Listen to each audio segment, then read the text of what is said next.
Sometimes people forget how broken Sakura Haruno truly is. Like, it's not even funny. Very commonly, there's talk about her being useless, and there's merit to this because, personally speaking, I felt as though she could actually stand alongside Naruto and Sasuke, and had the skills to as well. But she never got the chance because in the end, Naruto is the protagonist, Sasuke is the antagonist, and everyone else are secondary characters, tertiary characters, or Tenten.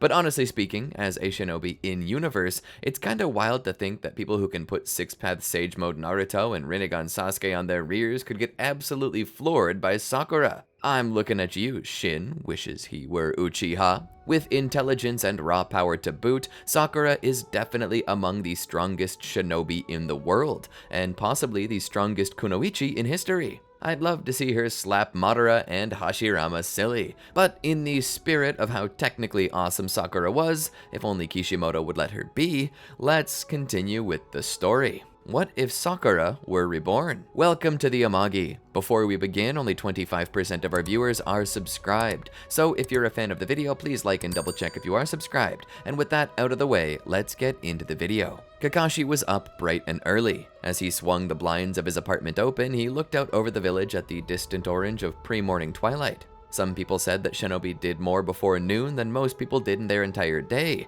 and those people were right. Being a shinobi was hard but fulfilling work, and today was a new day. Ready to get it going, he cleansed himself of that sweaty, drooly smell most people got from sleeping under sheet and cover, and prepared to make himself breakfast. No sooner had his toast popped out of the toaster did he hear a buzzing indicating somebody was at the door. Who could it be at this hour? Few people were awake at this time, so whoever it was must be on business for the Konoha shinobi forces. He half expected Yamato or one of the other jonin he knew to be there, but looking through the peephole, he saw nothing. This was highly suspect. Grabbing the door handle, he gently twisted it, his hand held up in just a way that should he need it, he could activate the Chidori and put a hole through whoever was on the other side. As he opened the door though, it made sense why he couldn't see anyone through the peephole. His visitor was too short, and by his visitor, he meant Sakura. "Good morning?" Kakashi asked with a questioning tone, not expecting to see his student so early. "Would you like to come in?" Sakura nodded. He let her through.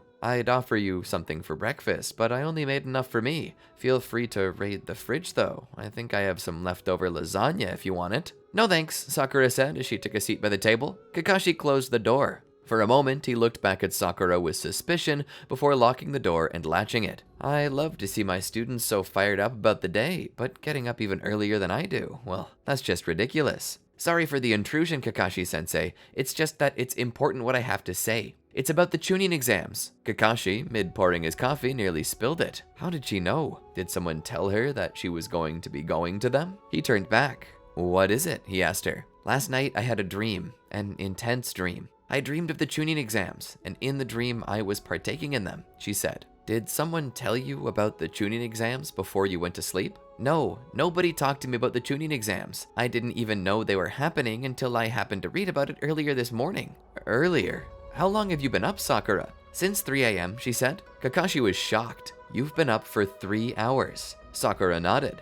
"This dream must have been wild," he said to her. "It's like the dream I had about Zabuza attacking you, but worse." "Worse?" Kakashi questioned anxiously. "How worse are we talking?" "Possibly village eradication level." Kakashi's wide eyes gazed at her in shock for a second before returning to composure. "Well, you've got my attention. What happened?" "I dreamt that I was partaking in the Chunin exams, and during them, strange events began to occur. I dreamed that we discovered a group of dead bodies from Kusa, and that someone had stolen their identities to infiltrate the village. I dreamed of the Kazekage, how he'd been assassinated and replaced with an imposter, and that there would be a large-scale attack on the village. I saw massive summons. I saw mysterious shinobi that I didn't recognize, and I saw fighting, war, you and Might Guy trying to hold off against shinobi who were attacking you." "And where were you and the others?" Kakashi asked. "I don't know. I think we were fighting a summon of some sort, but something was wrong with Sasuke. He had strange markings on his body, and he was more agitated than usual." Kakashi tried to make sense of what she was saying. "That's not even the worst part," Sakura said. Kakashi was curious. "What is then?" he asked. Sakura thought about it for a second.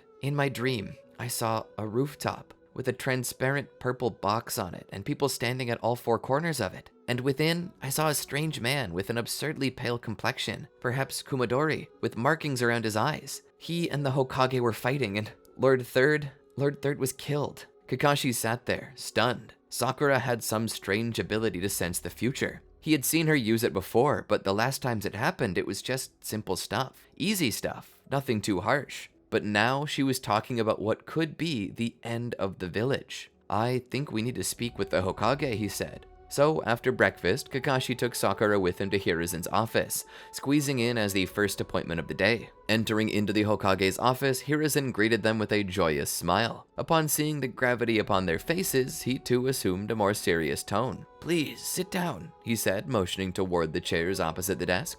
"What is it that you need to tell me?" he asked. From here, Kakashi and Sakura began to explain. Not just how Sakura had been having strangely prophetic dreams, but how she had dreamed of a catastrophe that soon would hit Konoha as the Chunin exams were set to take place. They told him of the dead Shinobi and of the assassinated 4th Kazekage. They explained that the village would come under attack and Hiruzen would be killed. Hiruzen seemed to understand upon hearing the description of the man. "Did he bear any snake-like qualities at all?" Hiruzen asked Sakura. She nodded. "His eyes, they were like slits, like a snake's eye." Hiruzen then understood completely. "It sounds like Orochimaru is making his move," Hiruzen said as he thought about it. "What should we do?" Kakashi asked. Hiruzen thought a little longer. "I say we do nothing." Sakura almost came out of her seat. "What? How can you say that? You're the Hokage!" Kakashi raised a hand to calm Sakura and sit her back down. "Be respectful, Sakura. Lord Third is no fool. Surely he has a plan." "Your master is right.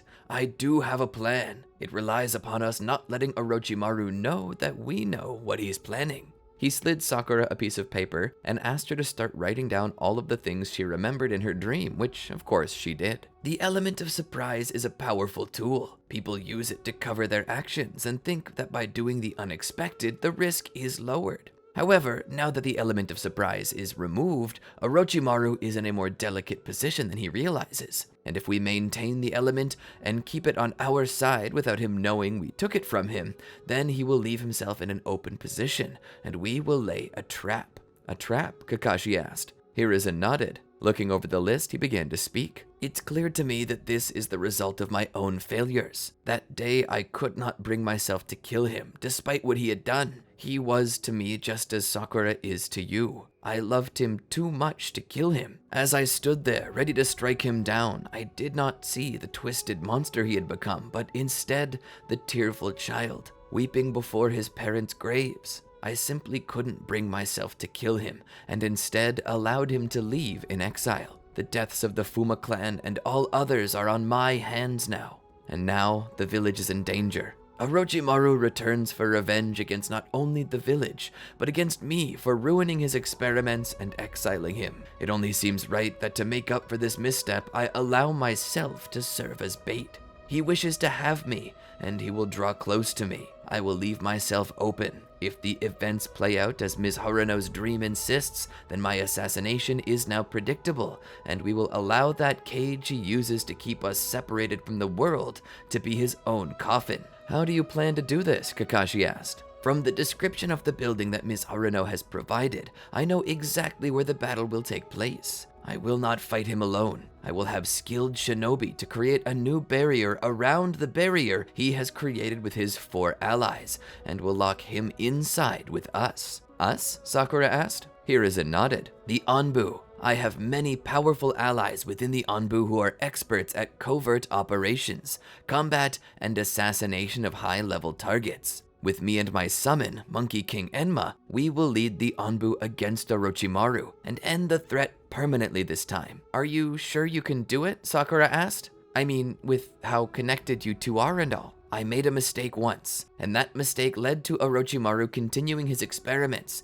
killing many more people. It's clear to me that Orochimaru will not change his ways, and the only thing that's left for me to do is stop him before he kills more." "What about us?" Sakura asked. "You do as your dream showed. It seems that you and your team are going to be fighting a very important battle of your own. Now, if you would, please sign up for the Chunin exams, so that you might be in proper position to fulfill your part in this plan." Sakura nodded. Yes, Lord Third. And so, after leaving Hiruzen's office, the two of them met up with Sasuke and Naruto. Kakashi explained to them about the Chunin exams. Considering the plan in place, they couldn't really risk Sasuke or Naruto changing things up, so they elected to keep them in the dark about the secret mission, knowing that success rates would increase if the two of them didn't know they were on a mission. From here, the three members of Team 7 signed up for the Chunin exams, and when the time came to go through with it, they were ready. The first test was a written one that Sakura aced regardless of if that was the objective or not. The Forest of Death was where things would begin to change. Everything played out more or less the same as before, until the point Orochimaru appeared. The moment he appeared before them, Sakura felt his killing intent. Her heart felt fear, but it also felt like a new strength awakened in her in response to the challenge. So, as Sasuke stabbed himself in the leg, Sakura awakened her strength of 100 seal, which caught Orochimaru's attention. Sakura rushed in to help Sasuke in his battle against Orochimaru, just as Naruto showed up after having escaped the stomach of a large snake. He still smelled of it too. Keeping the pressure on, Orochimaru kept surrendering ground, as he had to create distance from the trio. As Sasuke tried to sweep Orochimaru's legs, Sakura vaulted over his shoulder and planted a foot in Orochimaru's jaw, which sent the rogue Sannin flying into a nearby tree. As he laid there motionless for a moment, they began to wonder if they'd won. But instead, they heard chuckling. Looking up toward them, Orochimaru spoke. "You three, you remind me of myself when I was younger. You have all the makings of a new team of Sannin. But if only you had the wisdom to go along with that." Suddenly, the Orochimaru that was talking burst into a puff of smoke. As he did, the real Orochimaru's head extended from its body on a neck that moved like a snake, proceeding to bite Sasuke's shoulder. Sasuke let out a cry of pain as Sakura tried to put a fist into his jaw, but he was smarter than that. He retreated his head quickly and disappeared into the crowd. "I'll see you three very soon." Sasuke collapsed to the ground in pain as Naruto and Sakura stood over him. "Sasuke!" Sakura cried out. Naruto stood over them as he watched Sakura tend to him. "Is he gonna be okay?" he asked in a tone showing as much concern as was on his face.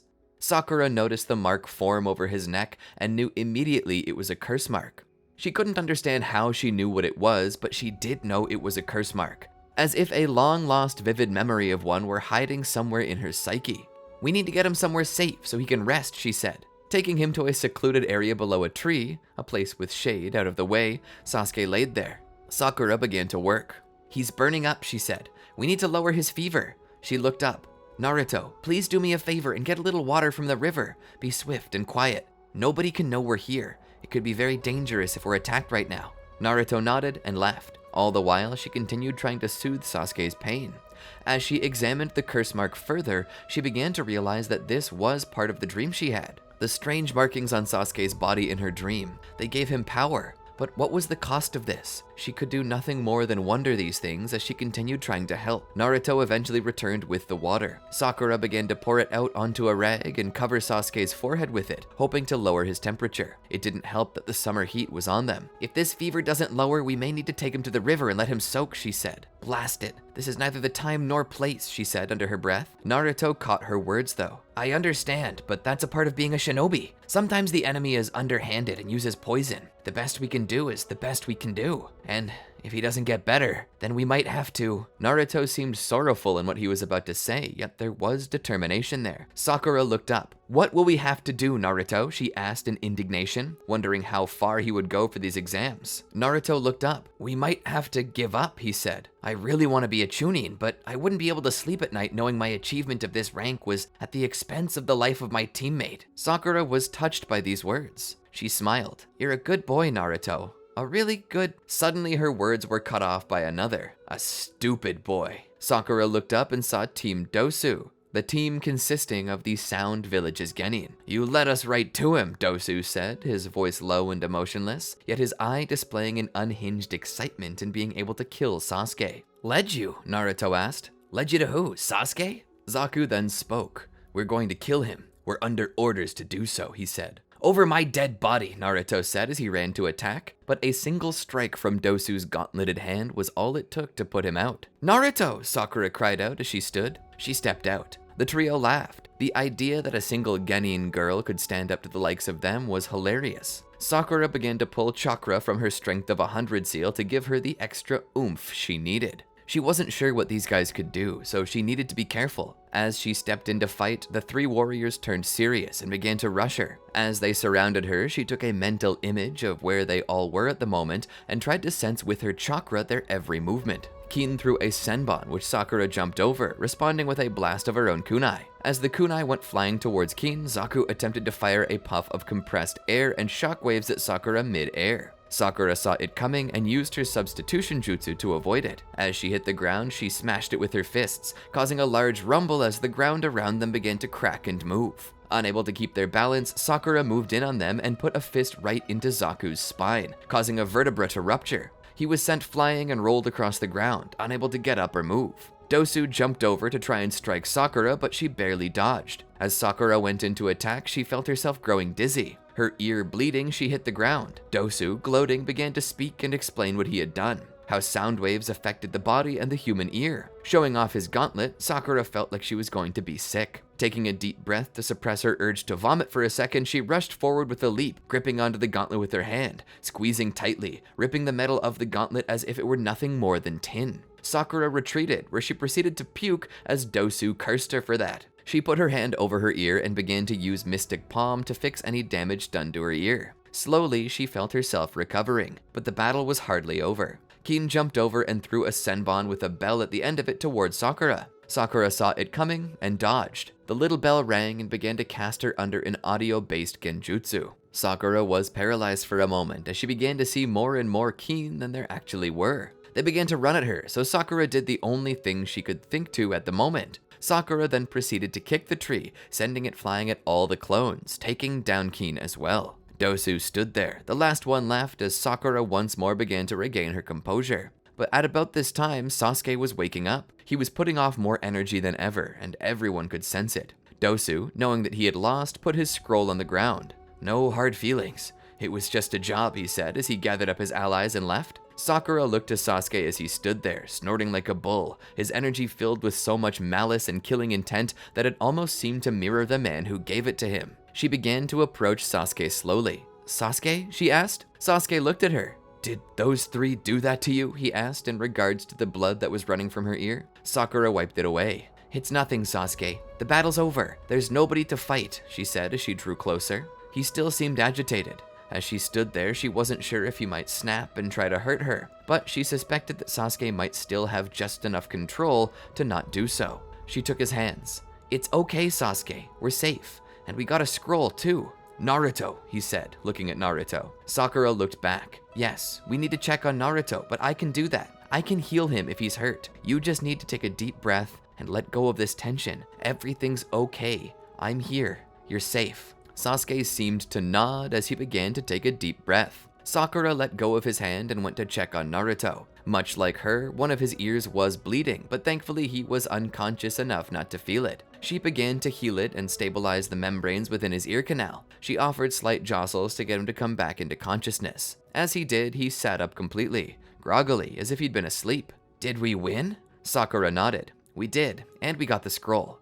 Now we can finish this part of the test." They continued on. Getting to the center of the forest, they were greeted by Irika Umino, who told them that he was to substitute for Kakashi as he was away with the Hokage on business. They were told that they may rest until the next part of the test could begin. Unable to leave, she took up her phone and began to call Kakashi. Kakashi answered after 4 rings. "Sakura?" he asked. Sakura spoke. "It's me. We finished the second part of the exams. That Orochimaru guy was here. He bit Sasuke and branded him with a curse mark. It increases Sasuke's strength, but makes him more volatile," she said. "We were also attacked by a team that said they were sent to assassinate Sasuke, though they surrendered after and left." Kakashi understood. "Well, just as you said, we discovered the bodies of some Kusanin. We assume what will come next is the attack on the village. The Kazekage has yet to arrive though, so I don't think the attack will happen yet. Hiruzen is preparing a strike against the Kazekage." Sakura hears this and feels a sense of uneasiness. A part of her worries that fate can't so easily be averted, while another part of her feels that if it's possible, it will be accomplished.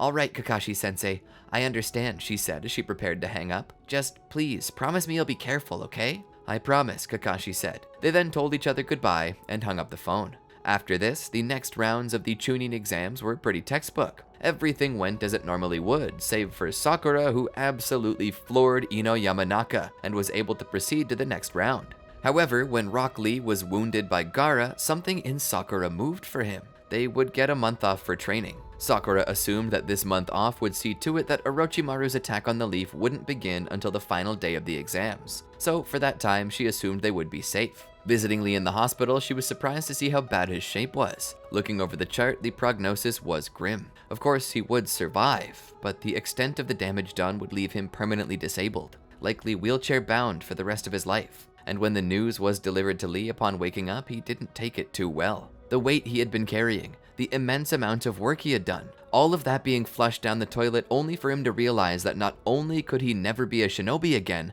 but he also couldn't even be a normal villager. Worst of all, it didn't even happen on some battlefield or in service to his village. It happened due to some insanely gifted boy with a spiteful heart. Lee's entire life was wasted just because some guy didn't like him. And worst of all, he never had the chance to prove that he could beat Neji. Maybe that was what hurt most of all. It was true. Skill did outweigh hard work, and that was enough to rob the smile from his optimistic face and put permanent tears in his large eyes, which somehow only made them look larger. Sakura walked into the room. "Hi, Lee." He was quiet, not even looking at her. Sakura stood by his bed, looking at his leg and arm. It was pitiful. For a split second, she could almost feel his emotional pain, almost began to cry herself. "I'm sorry that this happened to you." "Yeah, me too," he said in a voice so soft it was hardly audible.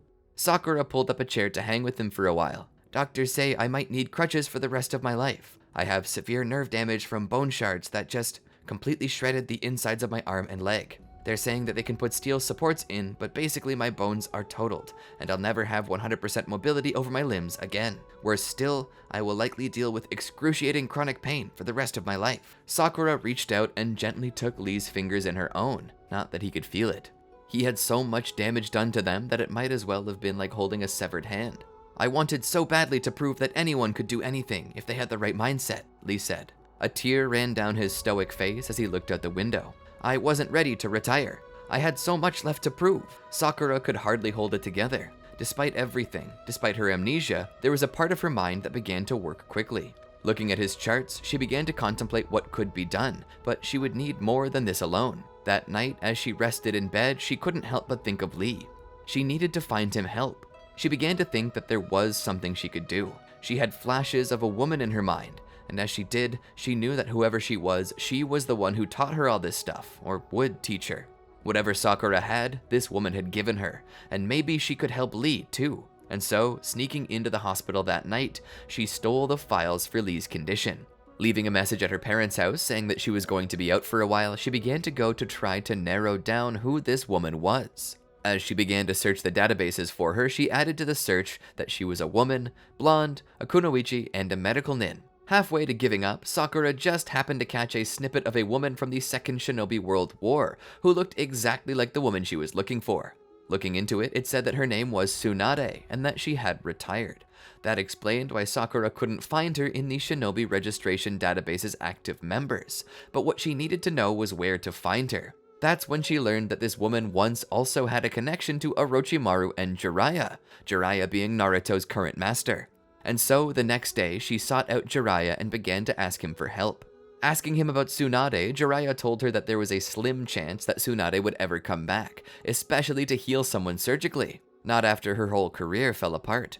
But the more Sakura pled for Lee's sake, the more moved Jiraiya became. "Please, Mr. Jiraiya, the boy who these files belong to, he's an innocent boy with big dreams to prove to the world that being a good shinobi isn't about the contents of your skill tree, but the contents of your heart. I feel he's the only one in this current generation who knows what it means to be a real shinobi. I can't let him lose his career. I need to help him." Jiraiya looked upon her with compassion, understanding the need to preserve the true will of fire. "All right, I'll tell you where you can find her, but there's no guarantee that you'll even get her help. If you wish to find her, she's in the Tanzaku quarters. She's kinda living a rotten life right now, but if you can somehow convince her, she'll possibly join you." Sakura thanked Jiraiya for everything before leaving Konoha to find this woman. She traveled through forests and hills, in darkness and in light, through blowing rain and still sunshine. It took quite some time for her to get there, and once she did, she had no money left to find a place to stay. no money to eat either. She knew that she would need to scavenge, but for now, what was important was finding this woman. And so, Sakura began to ask around, using information that Jiraiya gave her until she found a location. Coming to an old apartment, she knocked on the door. "Go away," a voice of a strong older woman came. "Please, miss, I really need to talk to you. I came a very long way to find you. Can you please share with me even a moment of your time?" There was silence for a moment before it was followed by a sigh. The door opened up. "What is it?" She looked down and saw Sakura. "I've come so far to find you, Miss Tsunade. I know you probably don't know who I am, but there's someone very special who's hurt very badly and their dreams are at risk." "I'm not a doctor anymore, young lady," Tsunade said. Sakura nodded. "I know. Jiraiya said you weren't any." "Jiraiya?" Tsunade asked questioningly. "Yes, he told me about you." "Where are you from?" Tsunade asked. "Konohagakure. The Chunin exams are currently going on, and during the exhibition matches, someone spitefully hurt a close friend of mine, and now their life is ruined. I traveled so far to find you because I think you're the only hope they have." Tsunade let Sakura come in. "Do you have a place to stay?" she asked. Sakura shook her head. "I spent all my money on the way. It was more expensive than I anticipated." So Tsunade offered Sakura some food and drink and a place to spend the night. "Is this person like a little boyfriend of yours or something?" Tsunade asked.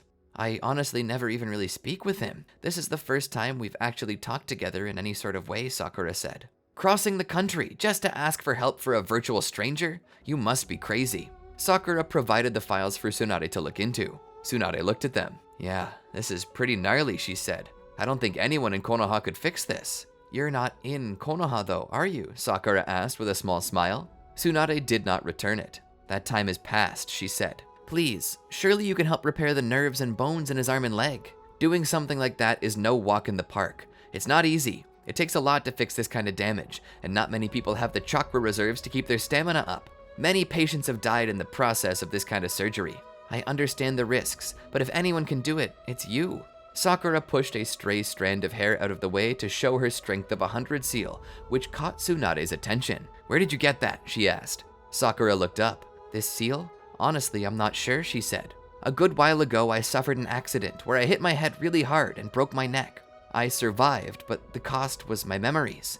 I get flashes now and again in dreams, but so far, I don't know where I learned this." "It's a high-ranking medical ninjutsu," Tsunade said. Sakura nodded. "I have a knack for this sort of thing. It's how I know you can fix this." As Tsunade listened to Sakura speak, it became more and more obvious that this girl was previously a medical nin. A highly skilled and passionate one, even if she didn't remember it.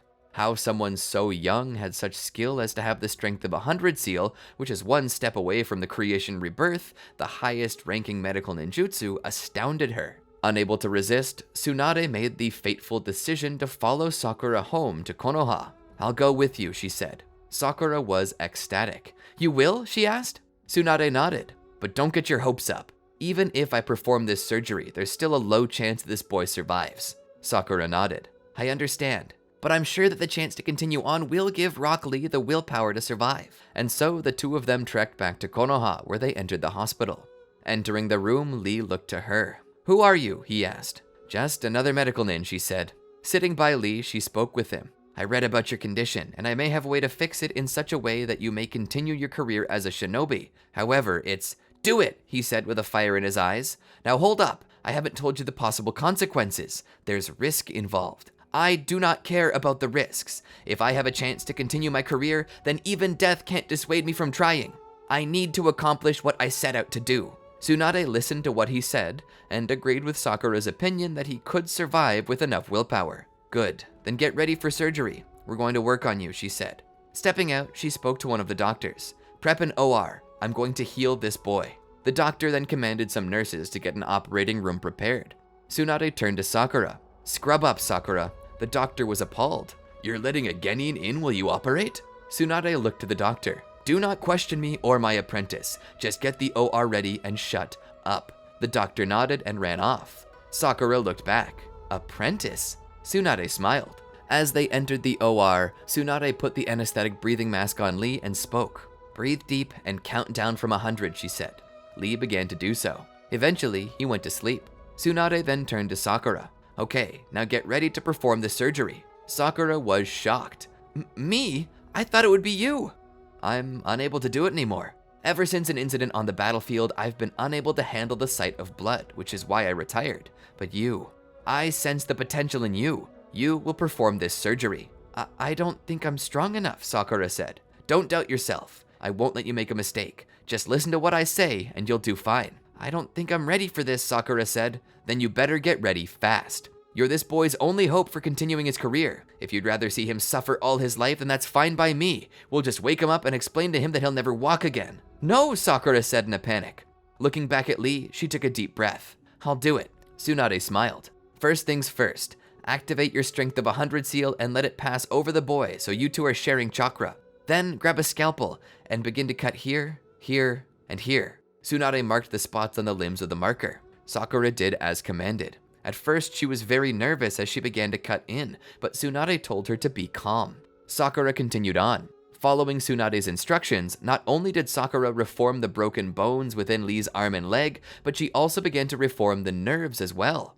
For a moment, she felt as though she were going to pass out, as if she were running out of chakra to give Lee to keep him stable. That's when she felt the hand of a large woman on her back and the chakra flowing through her. Keep going. I've got you, she said. Sakura kept going. Once she was sure everything was fixed the way it was supposed to be, she began to close up the wounds. With this, the surgery ended, and Lee was taken back to his room. Sakura was amazed. The patient will live, Tsunade said. Scrubbing down, Sakura was there until Lee woke up. Did it work? He asked. Sakura smiled. It was a success. You should be back to your old self very soon. Lee began to tear up. Bursting into tears of joy, he thanked her profusely for the help. At this moment, as she watched the boy laughing through tears of joy, she began to cry too. She then remembered something, a distant feeling from her past that she couldn't pin. This was why she was a doctor. This was why she did it. Healing others healed a part of herself she didn't know was hurt.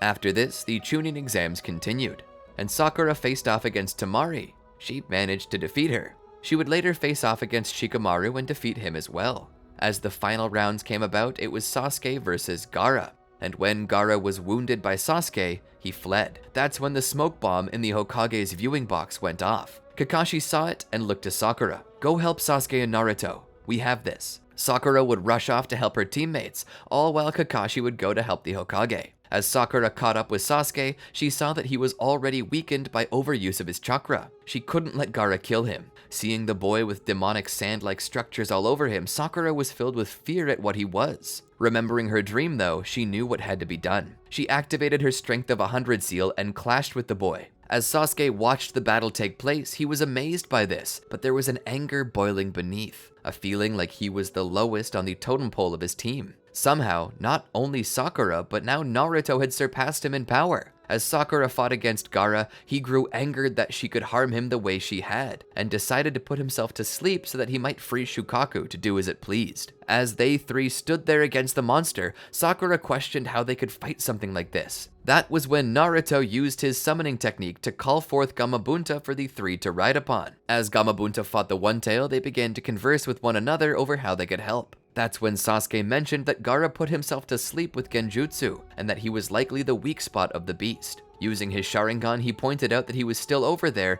and could be killed if someone got to him. Sasuke begrudgingly admitted that he had no strength left to fight, and said it was up to Sakura and Naruto. But the question was how they would get over there. That's when Naruto spoke. "Give me a boost," he said. "What?" Sakura questioned. "You're really strong, Sakura. Use that strength to help me jump over there." Sakura looked over. "Are you sure you can make it?" Naruto nodded. "Just get me high in the air. I'll be fine. Don't you worry about me." And so Sakura decided to follow Naruto's instructions. Naruto ran toward her and jumped into her hands. As she pushed up, Naruto jumped into the air, rising many feet, his momentum great enough to land over on Shukaku's head. Naruto then punched Gaara to wake him up. "I thought he was going to kill him," Sasuke said. Sakura shrugged. For a while, Naruto and Gaara talked. Eventually, Gaara fled with his brother and sister. When Naruto came back over, Sasuke scolded him. "How could you let him get away, you idiot?" Naruto didn't seem to be bothered by it though. Looking back at Gaara, he spoke. "I don't think he'll be a problem any longer." After this, they returned to the village. After Team 7 left to chase Gaara, Rasa was revealed to be Orochimaru, and just as Sakura had predicted, Orochimaru trapped Hiruzen on that roof with him, where he planned to finish him off. However, Orochimaru could not have known that Yamato and a whole bunch of Anbu would be there to surround him. Besides that, both Jiraiya and Tsunade appeared, quickly turning the tide. With Orochimaru trapped in a box created by Konoha, there was no way for him to escape, and due to Hiruzen's swift actions, hard as they may have been, Orochimaru was killed. With the threat of Orochimaru and his rogue village of shinobi dealt with, peace was restored to Konoha for a time. But how long would that peace last? There was a deeper issue boiling under the surface that nobody yet knew of, and when they would learn of it, the question of how they would handle it would go unanswered. As time continued to tick forward, Sasuke was getting more and more frustrated from not getting any stronger. He had the curse mark of heaven still, a farewell gift from a dead man who he was now freed from,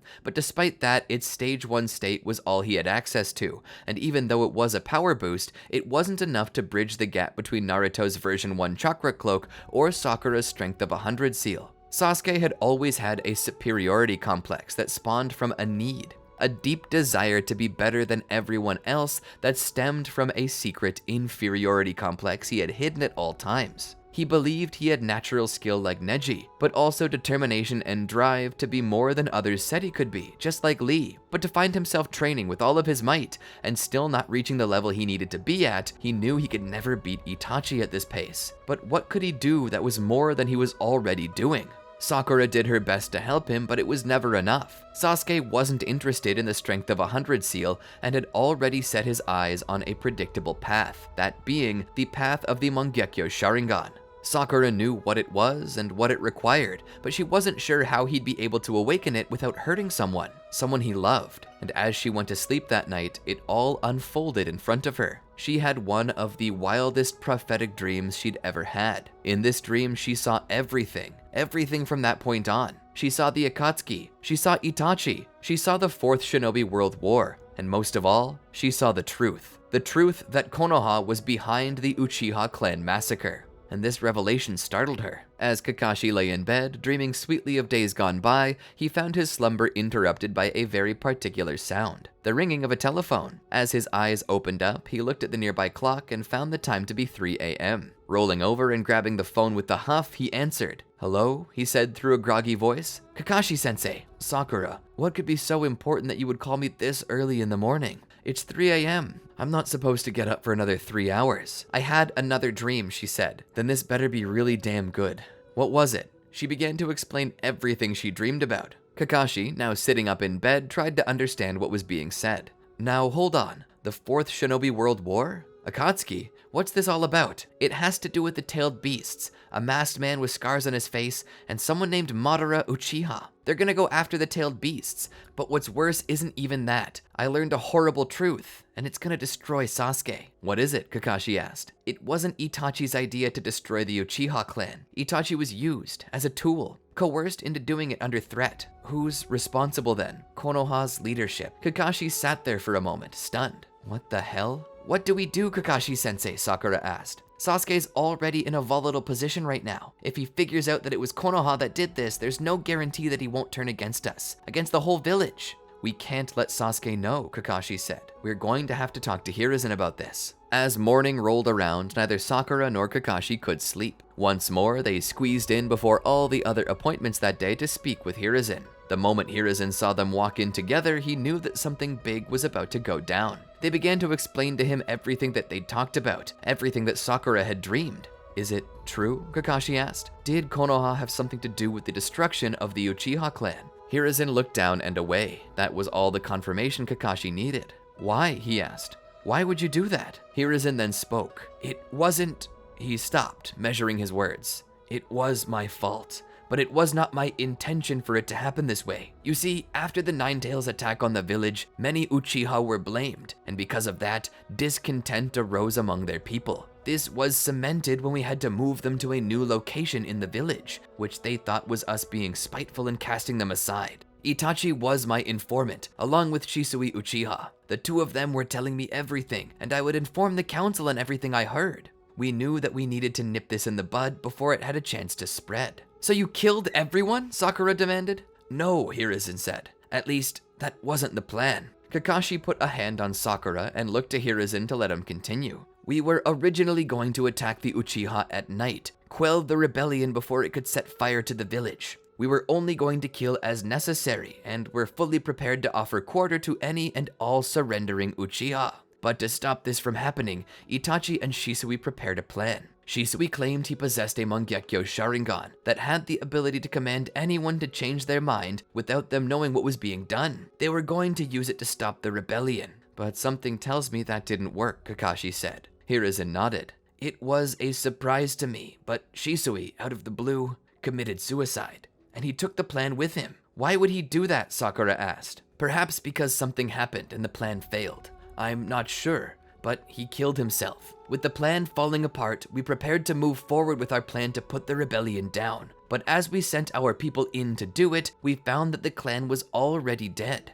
But not just the men. The death toll included everyone. Non-combatants, children, mothers. Every member of the Uchiha, save Sasuke and Itachi, were wiped from the village. I suspected Danzo Shimura, a member of the Konoha Council and leader of the Anbu's Root Division, as he was the most vocal about the dangers of the Uchiha, and was the only one besides Hamada Mitokado and Koharu Utatane who knew about the plan. My suspicions that it was someone in the council only strengthened when Itachi reported back to me that the mission he undertook was accomplished. I wouldn't doubt that it was Danzo. There was a time when I was working for the Anbu that he tried to manipulate me into killing you over the Nine Tails attack. He's an opportunist without shame, Kakashi said. Where's Danzo now? Sakura asked. He's currently retired. He's still walking around? Sakura questioned. Wait. She tried to pull it back so she could understand it. This guy tried to assassinate the Hokage and escaped scot-free, and then orchestrated the genocide of an entire bloodline, and you just gave him a pension? The room went silent. Neither Hiruzen nor Kakashi could argue with her. Do you know how crazy that is? Why would you let something like this slide? Hiruzen took a deep breath and let it out slowly. Danzo is a dangerous man with many secrets. There was no way I could formally charge him with anything without exposing my own weakness. The village had already lost faith in me once. I couldn't afford them having no faith in me then. Not during such an important time. The village was on the verge of tearing itself apart, and without a strong leader, all-out civil war might break out, and then our enemies would have taken advantage of that and destroyed us in a moment. What I did, I felt I had to. Then why didn't you turn the tables on him? Sakura asked. What do you mean? Hiruzen replied. Why didn't you have him assassinated? The room grew cold as Hiruzen and Kakashi didn't have the strength to answer what seemed like a ludicrous idea. Sakura understood, but she pressed it further. Danzo Shimura is a traitor, and for the things he's done, he deserves no less than death as his judgment. Maybe you can't make it so officially, but this would by far be the least terrible thing this administration has done. It was this kind of soft thinking that caused Orochimaru to come back and nearly kill you. Who's to say that Danzo isn't planning on making a move of his own? Whispers have been going about that Root may be functioning again, Kakashi said. Whispers from my old Anbu buddies mention that there's a secret brotherhood forming under the surface that's loyal not to the village, but to a single person. At first, I thought it was the Hokage. Is it you? Hiruzen shook his head. Then it's Danzo, Kakashi said. Hiruzen looked down toward his desk as he began to understand the gravity of his mistakes. It seems Danzo is leaving me no other choice than to take action against him, Hiruzen said. But even if we take action against Danzo, what guarantee is there that Sasuke would be okay with the way things turned out? Hiruzen asked. If it's as you make it sound, he would still turn against Konoha, believing it to be the cause of all of his issues. His hatred would be multiplied by us. Kakashi sat there for a moment and thought about it. You said Shisui committed suicide. Are you certain? That's what we were told. Did you ever recover a body? Kakashi asked. We went looking for it, and when we found it, there were some mutilations. Like what? Sakura asked. He was missing his Sharingan for one. Itachi informed us that he destroyed them before dying. This set off so many alarm bells in Sakura's head. Lord Hiruzen, I think Itachi lied to you. All the puzzle pieces began to click into place in her head. She always had been the smartest person on Team 7, and maybe it was simply her high IQ, or perhaps all of this talking about Danzo was jogging certain memories, but with surety she spoke. Danzo likely attacked Shisui before the plan and stole one of his Sharingan. Shisui, no longer able to cast the Genjutsu, would fall to his death to keep the other Sharingan out of the wrong hands. That would explain how Danzo was recruiting such stalwart Anbu to his side. He could have been tricking them into thinking it was their idea all along, Kakashi said. Sakura looked to Kakashi. Kakashi-sensei, this could be everything we need. Danzo is the one truly behind this, and if he possesses a dojutsu that enforces his will upon others without their knowledge, we could possibly use his death and genjutsu to satisfy Sasuke's need for vengeance. Then, if we can get Itachi back to our side, considering that he's a member of the Akatsuki right now, maybe we could put them down before this war kicks off, Sakura said. That is possible, Kakashi said. But the thing is, assassinating such a formerly high-up person could be very dangerous. As Hiruzen said, Danzo is dangerous. It's possible that he knows that assassination is an option for him, and is willing to unveil secrets of Konoha upon his death as revenge. Sakura thought about it. She hadn't considered that. If he had done this, then he was surely invincible. Not entirely so, Hiruzen said. Danzo is a careful man, but I do not think he would destroy Konoha over his own death. Not if it was perceived as a natural death. He is currently 70 years old. If he were to suffer a natural death, the things he might be hiding would be left in the dark. Are you really considering this, Lord Third? Kakashi asked. Hiruzen sat there for a second. If Orochimaru has taught me anything, it's that people sometimes take advantage of your generosity, and there's evidence that Danzo has and continues to do this. If the policy is nipping issues in the bud, then we need to deal with this now. But how will we pull this off, he asked. I do not trust this leaving this room. I can trust you, Kakashi, and I can trust Sakura, but if word of what has happened here today gets out, then anything he may be hiding will be revealed by his underlings. That's when Sakura got an idea. I know someone who might be trustworthy and willing to help us. Sakura, explaining the whole thing to Tsunade, gave her time to process. Tsunade looked to Hiruzen. Is this really what we're doing, she asked. That's pretty ballsy, Hiruzen-sensei, she said. Hiruzen nodded. Do you think you can do it, he asked. She nodded. Medicine and poison are the same thing, simply used in different ways. I can get a potent poison and anesthetic designed to put him to sleep, and when he goes to sleep, he simply won't wake up. It shouldn't be traceable either. And if I'm allowed to do the autopsy, then I can also list the cause of death as something more natural. Nobody will ever know the truth. Is this what you really want, Hiruzen? She asked. Hiruzen was obviously shaken by the idea. After all, Danzo had at once been a close friend of Hiruzen. Hiruzen had never really dipped his hands into the wet works of Hokage-ship. He nodded. If the things Sakura is telling me are true, and we can avoid a fourth great ninja war with this, then it's my responsibility to see it through. Tsunade then stood up. It'll take me some time, but I think I can hook you up with a proper poison. I'll keep it on the down low for you as well. Nobody will know what I'm doing. Hiruzen then looked at Kakashi and Sakura. Do you have a plan on how to accomplish this? Sakura and Kakashi looked at each other as Sakura began to speak. What I surmise we should do is wait for him to order some food, likely late at night when nobody else will notice, and likely when he won't notice either. When he eats the food, he'll feel sleepy and then die in a relaxed position. The next day, he'll likely be found and reported by one of his underlings, and if you hear of it, which you should, you can order an autopsy from Tsunade, and she can hide the truth. Then, if Danzo really does have Shisui's Sharingan, Tsunade can remove it from him during the autopsy. Who's to say that his underlings won't remove the Sharingan before the autopsy? Kakashi asked. Sakura thought about it. That's actually quite the pickle, she said as she thought about it. We could sneak in and take it from him after he dies. But then, if he doesn't have a Sharingan to steal, they might assume foul play, she said. He would need to have that Sharingan replaced by another. We don't have another, Hiruzen said. Actually, Kakashi said.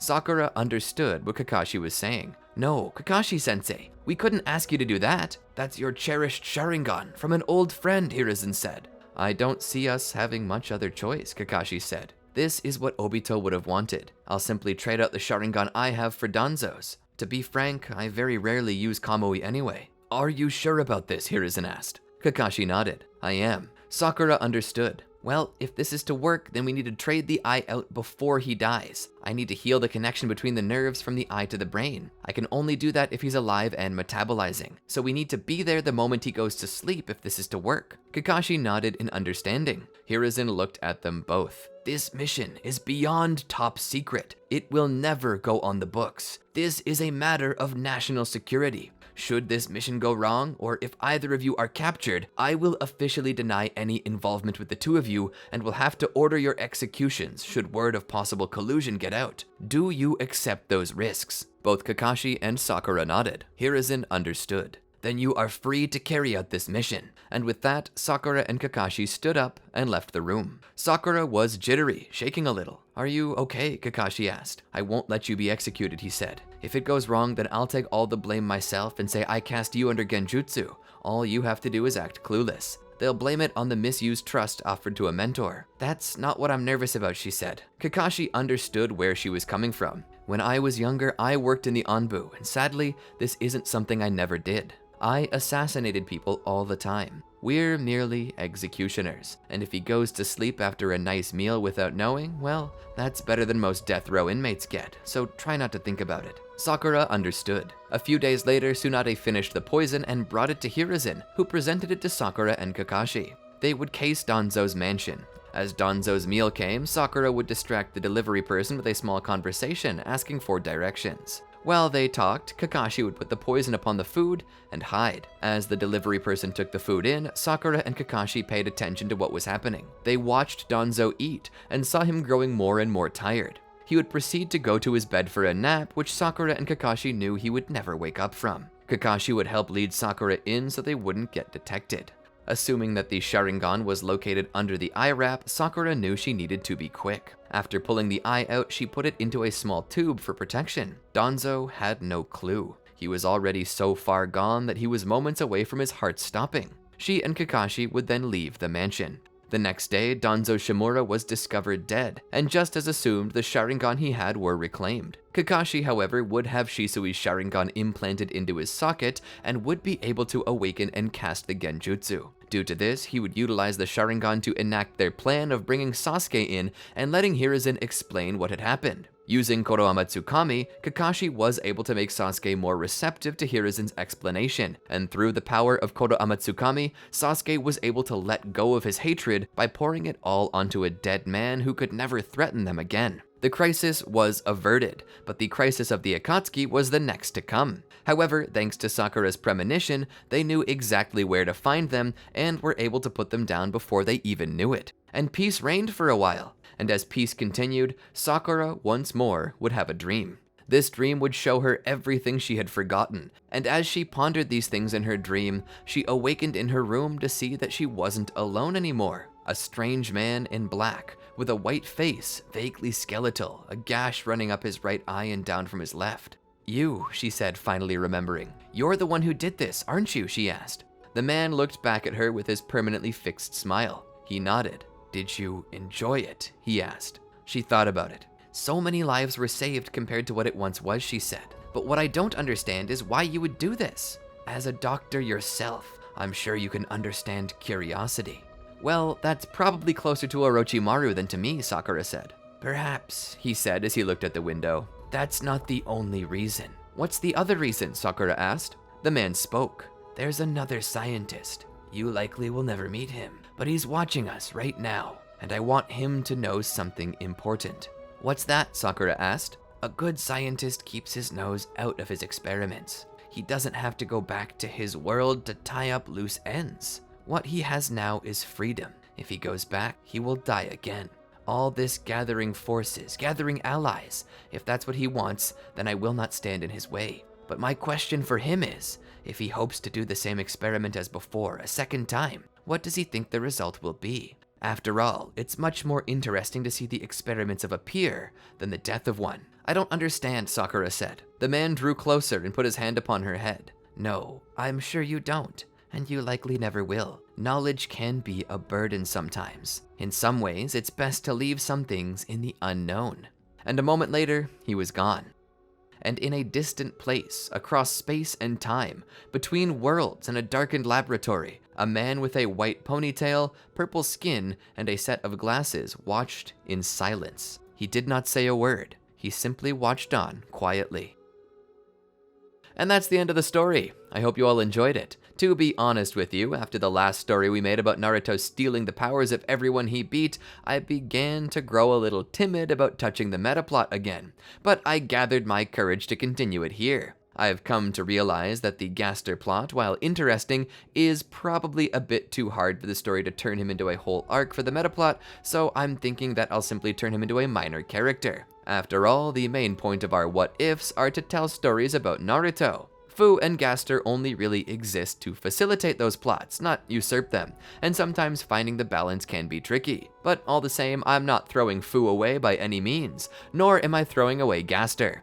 I just want to find a proper place to put them that doesn't detract from the meaning of the stories we tell or their enjoyability. And that's why I'm going to offer this question to you. How much do you enjoy the Fu and Gaster metaplot, and how can I better balance it? What do you want out of it? Should I do less, more, or should I approach it in a different way? Give me your advice in the comments below, and I'll be sure to read and consider how to go about it. If you enjoyed the story, be sure to like, subscribe, and ring the bell to be notified about our newest videos as they drop, and check out these other great videos from our channel. Until next time, peace out.